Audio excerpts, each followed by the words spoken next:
Welcome to a wild Thursday on Crypt. Oh my God, are we going to see a Bitcoin all-time high today? Damn. We're going to hop right in with just the Bitcoin chart because, damn, looks great. We broke 120. We went down a little bit and dipped, but it looks like the bulls are in control. Now, why is this happening? Okay, well, breaking. The CME Group is going to do 24/7 Bitcoin and ETH futures and options. And how could they not with iBit breaking Deribit's open interest regarding options? There's just so much money being left on the table. And imagine being TradFi and you're like, guys, we can just leave these markets open 24/7 and collect that sweet revenue. This is breaking the fucking mold. And let's be real, once they go in on 24/7 365 marketplaces, they're gonna be like Pavlov's dogs, just drooling, chomping at the bit. So very positive. Now also we're seeing this nation state expansion. The US is doing it state by state, but country after country is going to look at this flight away from fiat. More and more investors are coming out of the woodwork, whether it be Grunlich or Dalio or everybody. They're talking about a trend, which is that the markets are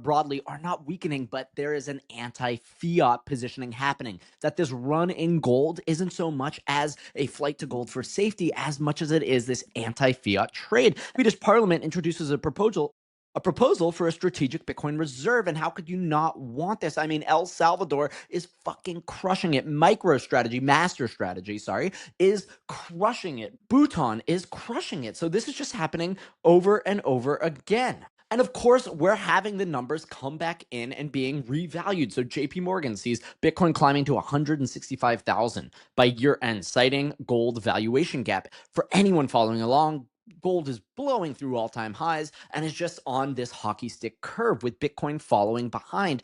And with that M2 monetary supply increasing, it's just ripe for anything that is not dollars being held in an inflationary environment. And let's be real, Trump is basically doing everything he can to kill the USD. And of course, we see it here too. Citi revises Bitcoin and Ethereum forecasts, with Citi cutting its year-end target to 133,000 from 135,000, but yeah, sure, whatever. I'll split the difference between 133,000 and 165 if we want it. So this is all extremely bullish. And of course, all of the Bitcoin drama that's gone on recently, no one really cares about it. Just move on.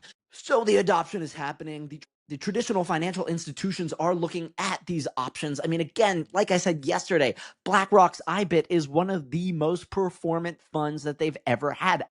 Out of almost 1,200 funds in total, it is now number 3 on the revenue generation front, and it's only a year and a half old. So we are on this wild adoption curve. Now, just to sign off with something fun, we are coming out of this era of Gary Gensler and all of his chicanery and fuckery around the SEC and securities laws. And well, a couple days ago, the Gensler-era SEC has left many more options and questions and answers about what records it destroyed and why. Congress is paying attention, thank you to these leaders at the Financial Committee. And what this is about is that Gary Gensler has disappeared a full year of text messages. So as they're looking into Operation Choke Point and the debanking of cryptocurrency industries, and you better believe they are going to come after this hard because they also debanked the Trump family businesses. That's according to Eric, according to Don Jr. This is why Trump and his family got into crypto so aggressively in the first place. There was this push to debank them. Again, Elizabeth Warren leading this frontier, but they did actively debank basically everyone inside of crypto.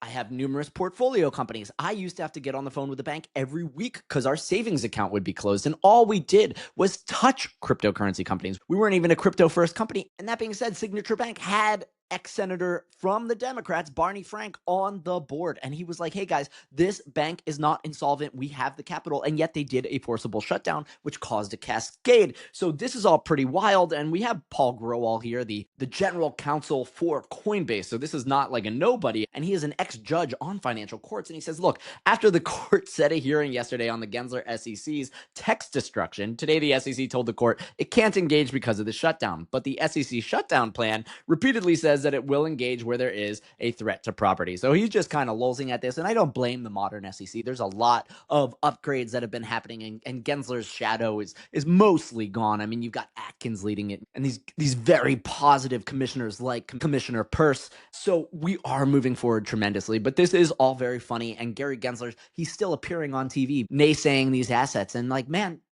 you taught a course at MIT on blockchain, so he knows exactly what he's doing. He took a shot to become the head of the Treasury in the United States, and of course, the Democrats failed spectacularly. But that doesn't mean that there isn't a comeuppance at the end of the road. And to be real, Gary Gensler ruined cryptocurrency in the United States for 4 years, pushing it abroad. I mean, we were looking at Dubai, we were looking at Singapore, places that lack fundamental freedoms to become like these bastions of blockchain, the freedom technology. So all of this is fascinating. Bitcoin is on an absolute tear, and the world is fundamentally changing. We have the release of Sora. We have these like meta shorts, so we can see that AI and falsehood is just increasing. That misinformation, disinformation, non-information is becoming something so real. If you want to dive deeper, read Simulacra and Simulation by Jean Beauregard. This is the foundational canon of the Matrix, but these things are starting to become a very real reality. And in a world full of false slop that looks photorealistic, well, blockchain is going to be that trust layer. It's not just for money, it's for all data verification, and that is going to happen